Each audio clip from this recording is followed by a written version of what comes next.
Dottoressa Livigni, due anni sono trascorsi dalla grave perdita di Sebastiano Tusa, assessore ai beni culturali, però diciamo oggi si ricorda con tanti eventi, quella ad esempio dei parchi aperti, la sua memoria. Ecco, un suo commento a tutto questo.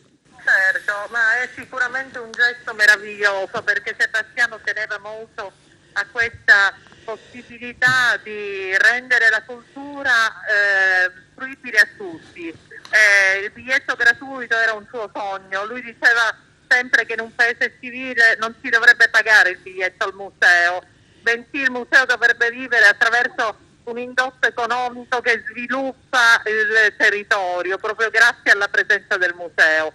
E quindi il gesto del presidente Musumeci è particolarmente importante perché sicuramente ha colto quello che era uno dei desideri più grandi di Sebastiano, la cultura per tutti e i musei aperti a tutti. Anche ad Agrigento, diciamo, c'è stato un evento in ricordo di suo marito.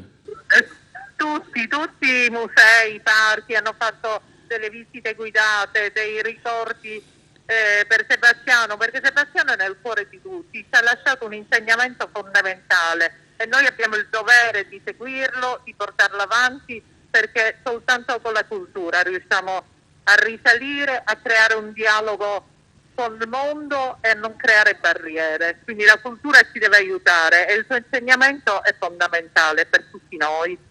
Purtroppo è stata una disgrazia, insomma, chi poteva immaginare una simile disgrazia che guarda caso è successa proprio il giorno in cui c'era la finale della Sagra del Mandorlo, che allora ricordo non si disputò in... Ma la cosa più grave è che lui ogni anno voleva venire qua a Legadi e venivamo tutti gli anni, sia che ci fosse maltempo, tempesta, venivamo sempre qua.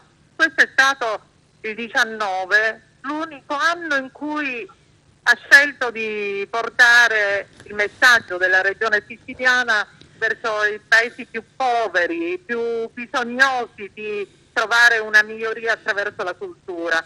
E forse era un appuntamento con il destino che purtroppo ha troncato la sua vita e questa è stata la cosa più brutta perché dovevamo mantenere la tradizione del 10 marzo a Legadi e non mancarla mai e lui sarebbe ancora con noi sicuramente.